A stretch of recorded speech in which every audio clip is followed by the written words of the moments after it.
Mr. President and members, you know, the ag portion of this bill, I'm 100% behind, no issues there.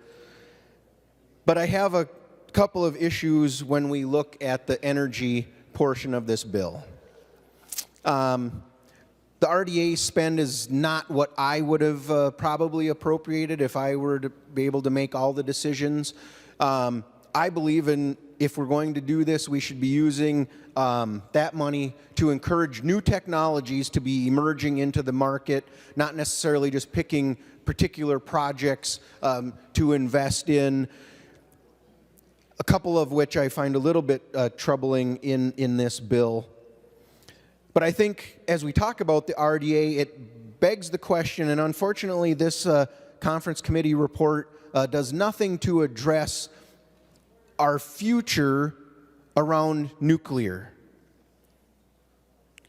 We passed a bill last year that's asking Minnesota to get its electric generation 100% carbon-free by 2040. And I think most people who pay attention to energy realize that's not attainable unless nuclear is a major piece of your portfolio. Leaving this body, we had the first step to have a study done to see what role nuclear could play in Minnesota's energy portfolio. But what we see in front of us here today, Mr. President, does not include that. We know that Prairie Island has issues with the storage of the spent fuel down in their community. This bill, this report in front of us, hasn't started a process that nuclear study could very well start the process of looking at what we're going to do, the potential that we would reuse that fuel with these new technologies, potentially move that up to Monticello. These are discussions that we have to be having if we are truly going to get to that carbon-free electric production by 2040. But unfortunately, what we have in front of us that we're voting on fails to do any of it.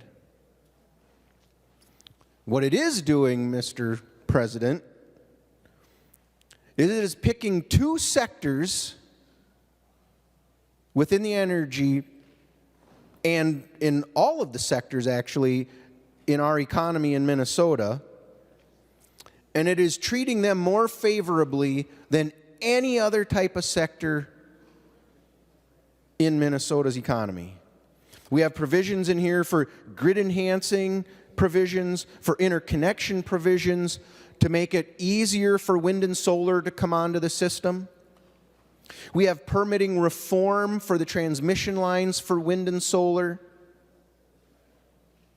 But there are no other sectors in all of Minnesota's economy that are going to get any permitting reform out of this bill or getting any other type of help to be coming onto our system. And I think we should be asking why. We had a very long discussion when we had the standalone bill for permitting reform.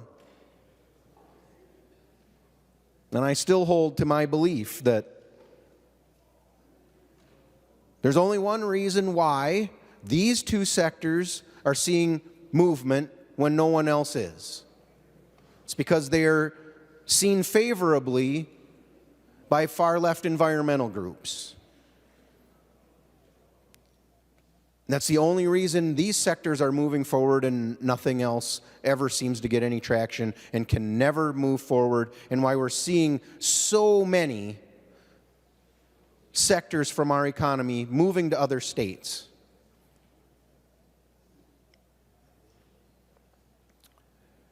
I just believe, Mr. President, as we move forward, we can absolutely get to that cleaner, reliable, and affordable energy future in Minnesota. But as I look at what we did last year and what this report in front of us is doing, we are really putting the affordability piece and the reliability piece at risk.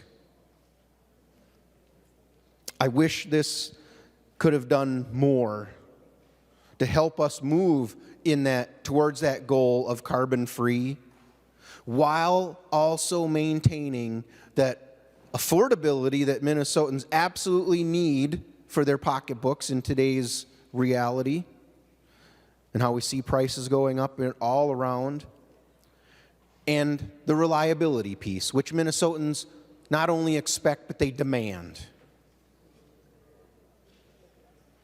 Members, Mr. President, I would encourage a no vote today.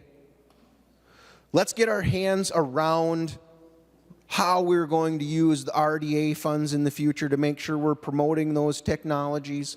Let's realize we need to start looking at nuclear energy as an option. And let's bring all sectors in not only our energy, but in our construction and other areas, to that help for that reform that they need in Minnesota to be able to move forward in a timely manner, so that all of our sectors can see certainty and come to market and maintain that affordability piece for Minnesotans, no matter what sector they are in.